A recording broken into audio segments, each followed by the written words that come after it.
Bom dia, nono ano. Só de boas? Tô aqui em casa, na minha garagem. Vou gravar uma aulinha para vocês aqui, pra vocês não ficarem sem estudar. Vou apresentar aqui as minhas princesinhas. Essa aqui é a Atena. Dá um olho, Atena.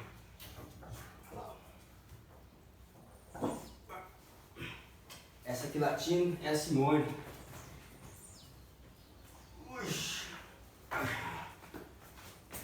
A Simone é um cachorrinho gordo.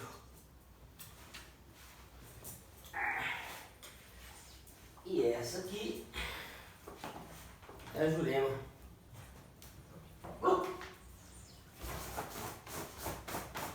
Vamos lá. Primeira Guerra Mundial, conteúdo novo. Primeira vez que a gente vai introduzir um conteúdo novo aí. EAD, ensino à distância. Galera, a Primeira Guerra Mundial, também chamada de a Grande Guerra, até acontecer a Segunda, né? Foi o mais importante evento na primeira metade do século passado, século XX. A Primeira Guerra Mundial transforma totalmente o mundo. É a primeira guerra que envolveu 5 continentes, países diversos, né? E uma guerra que no final dela você tem uma proporção de 15 milhões de mortos, mais de 20 milhões de pessoas feridas, mutiladas, etc. O primeiro tópico que eu tenho aqui é Primeira Guerra Total e Industrial. O que é isso? Uma guerra total é quando todos os recursos do país voltados para a guerra. Já tinha acontecido em outras guerras isso, todos os recursos do país eram direcionados para a guerra. E também uma guerra industrial. O que é isso? Uma guerra que os processos industriais, a produção de armas, de alimentos, os transportes, né, com as linhas de trem, revolucionam.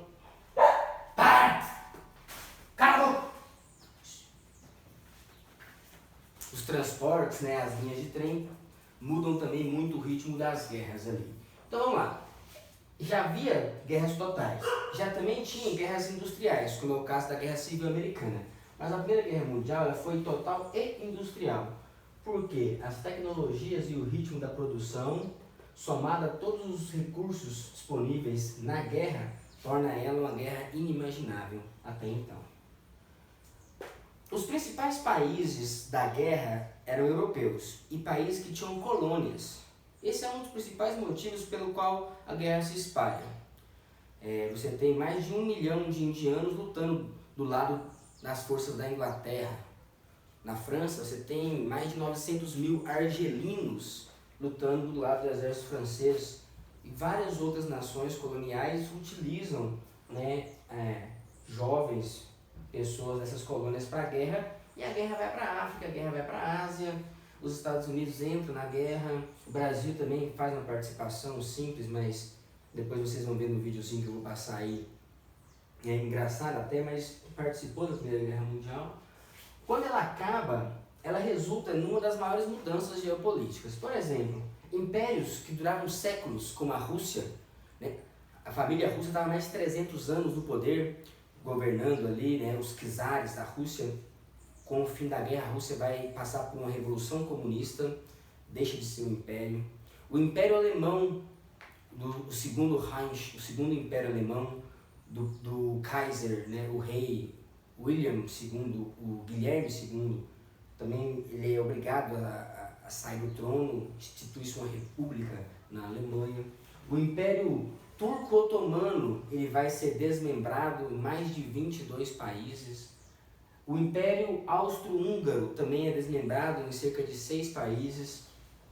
Então você tem, por exemplo, o surgimento de um monte de países aqui.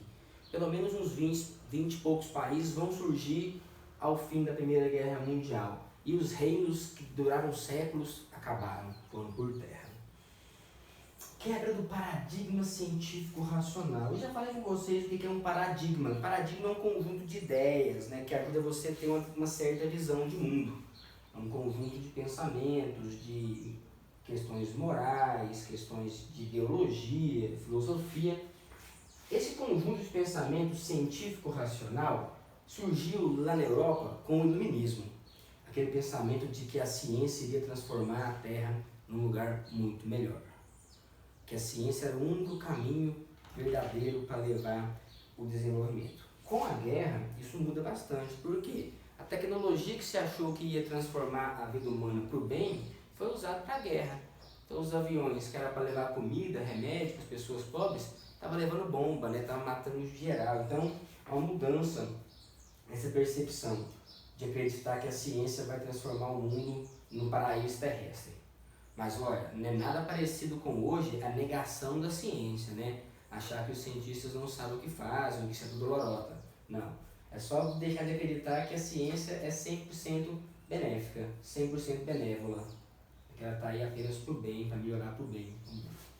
Há mudanças na arte, inclusive com o surgimento de um estilo que é bem no meio da guerra, o dadaísmo. Você tem a mudança política, né, que após a Primeira Guerra Mundial você vai ter a ascensão de estados totalitários. Vocês já devem ter ouvido falar no nazismo na Alemanha, né, no fascismo na Itália e no comunismo da Rússia, da União Soviética. Estado totalitário é um estado em que o governo tem poder total sobre a vida das pessoas. O governo tem poder total sobre a economia, sobre a cultura, sobre tudo na vida das pessoas, né? E isso aqui vai acabar gerando a Segunda Guerra Mundial. Todos conhecem o caso do Hitler e dos nazistas. Grande evolução, principalmente na medicina, né? Mas na tecnologia em geral, na produção em geral. Mas na medicina, por exemplo, você tem dezenas de milhões de pessoas amputadas, sem braço, sem olho, surdas, perdeu a boca, perdeu a mandíbula. Então, até a criação de próteses impulsionou muito, né, com a guerra aqui. E durante a Primeira Guerra Mundial, a mulher vai ganhar uma participação política que até então nunca havia tido. Com os homens nos frontes de batalha, as mulheres assumem praticamente todos os postos no sistema produtivo.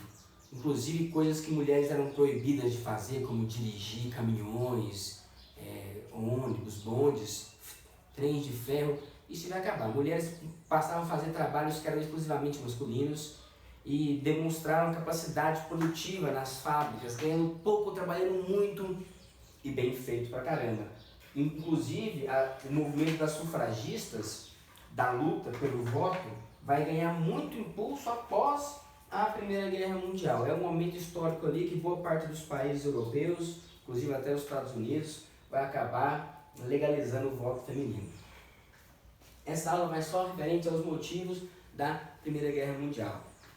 Ela é uma guerra muito complexa, mais difícil de explicar do que a Segunda Guerra Mundial, que nós veremos depois. Por quê? Porque não existe apenas um motivo.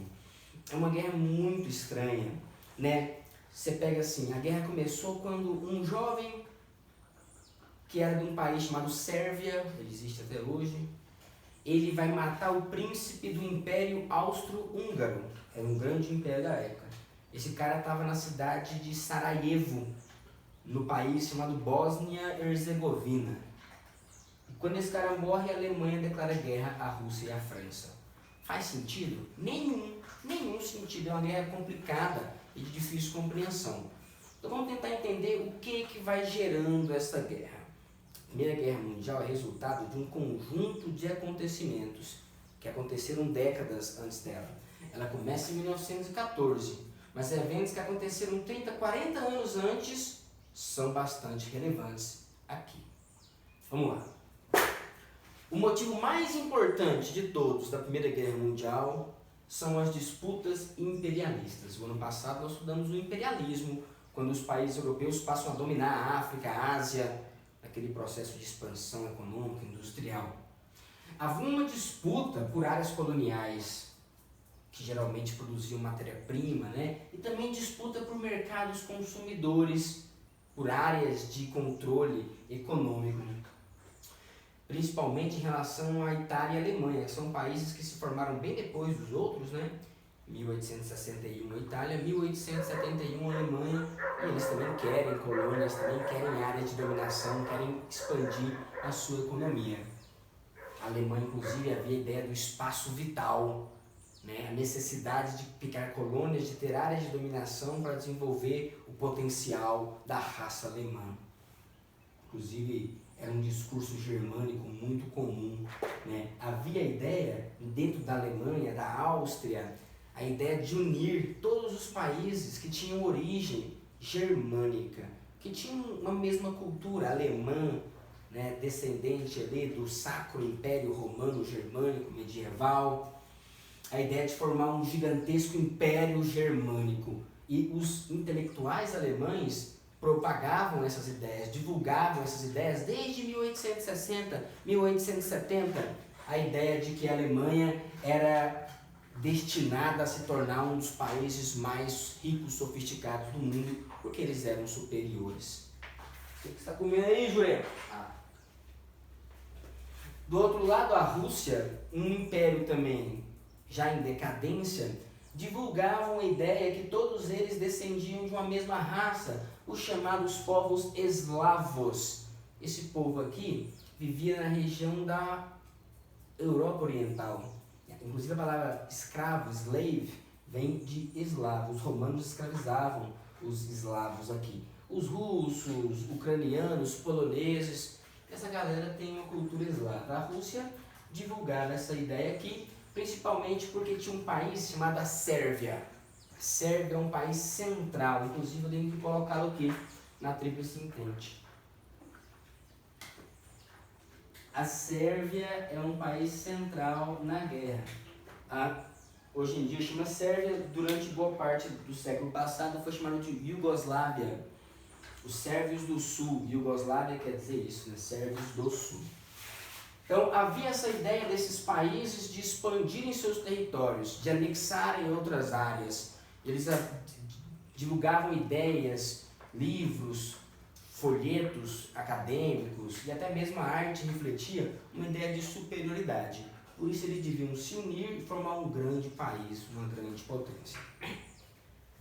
Um outro motivo nós chamamos de revanchismo francês. Os franceses inclusive referem-se aos alemães como boches, né, como uns porcos, uns bosta, durante a guerra e até antes mesmo, né?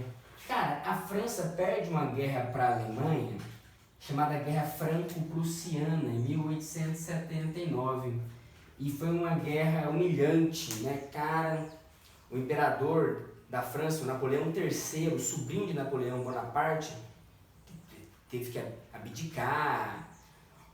O imperador alemão Guilherme I, ele foi coroado no Palácio de Versalhes, na França, né? Uma humilhação gigantesca para os franceses. E aí, cara, a França perde duas regiões bastante importantes, a região de Alsácia e Lorena, eram regiões riquíssimas na produção de ferro e também na produção têxtil, né? E a França, cara, passa a ter um sentimento de derrota, de revanche em relação aos alemães. Isso vai sendo nutrido ali ao longo de dezenas de anos, né? São quase 40 anos que separa aqui, mas mesmo assim o sentimento de revanche era muito presente. Os franceses tinham um problema sério com os alemães. Nessas disputas imperialistas, uma disputa muito importante é chamada questão marroquina. O Marrocos, ele foi invadido pela França e a Alemanha contesta, né, essa invasão. Vai ter uma série de pequenos conflitos ali no Tanger, algumas regiões do Marrocos. E aí, cara, a Inglaterra vai tentar mediar essa disputa com a França e acaba resolvendo uma série de questões diplomáticas com a França. A França e a Inglaterra são inimigas históricas, né? Desde a Guerra dos 100 Anos, lá na Idade Média. Mas aqui em 1904, vou até apagar aqui, 1904, a França e a Inglaterra negociam um monte de coisa. A França reconhece o domínio da Inglaterra no Egito, a Inglaterra reconhece o domínio da França no Marrocos, no Senegal e algumas outras regiões. E aí, cara, eles firmam uma aliança chamada Entente Cordiale, uma aliança entre a França e a Inglaterra. É importantíssimo isso aqui no teatro da guerra, ali, naquelas disputas ali. França e Inglaterra, inimigos históricos, se unem porque os dois países tinham muito em comum. Eram impérios industrializados, sustentados em colônias. impérios que estavam assustados com o crescimento econômico alemão.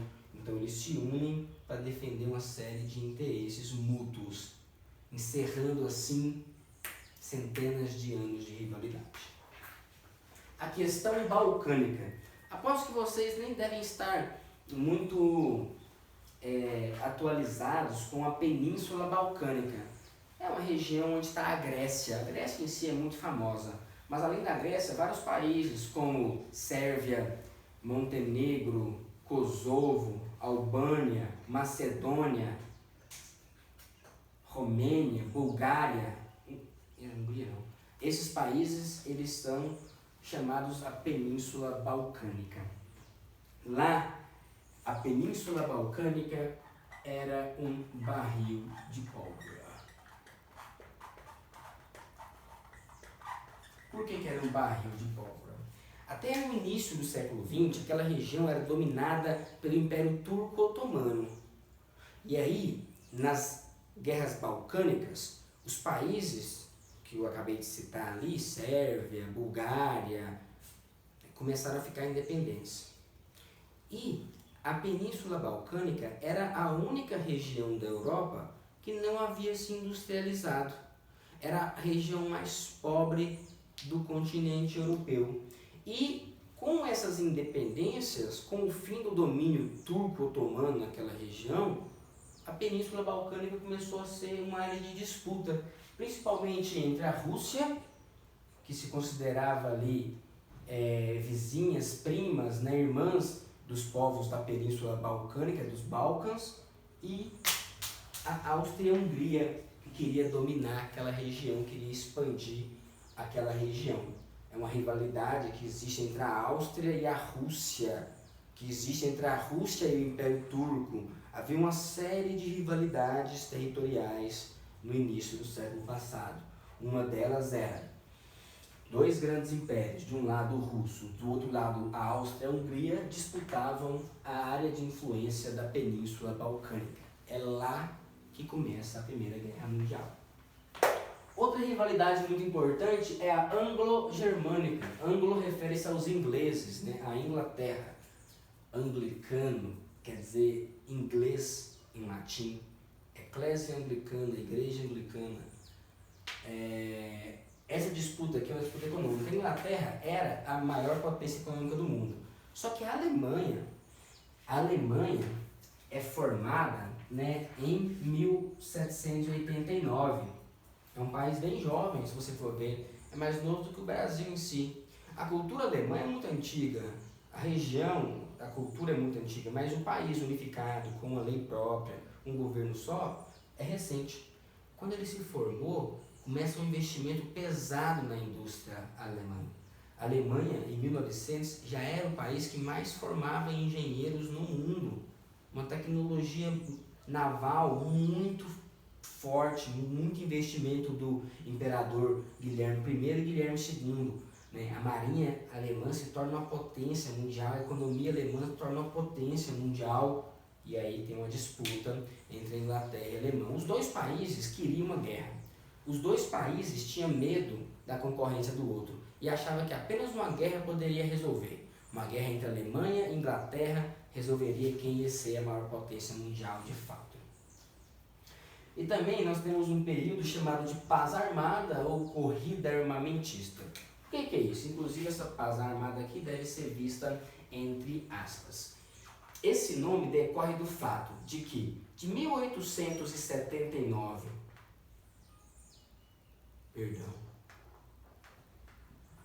aqui eu errei também, é 1871, mas só questão de data, não coloco data de vocês, não se preocupe. Entre 1871 e 1914, não houve grandes guerras na Europa.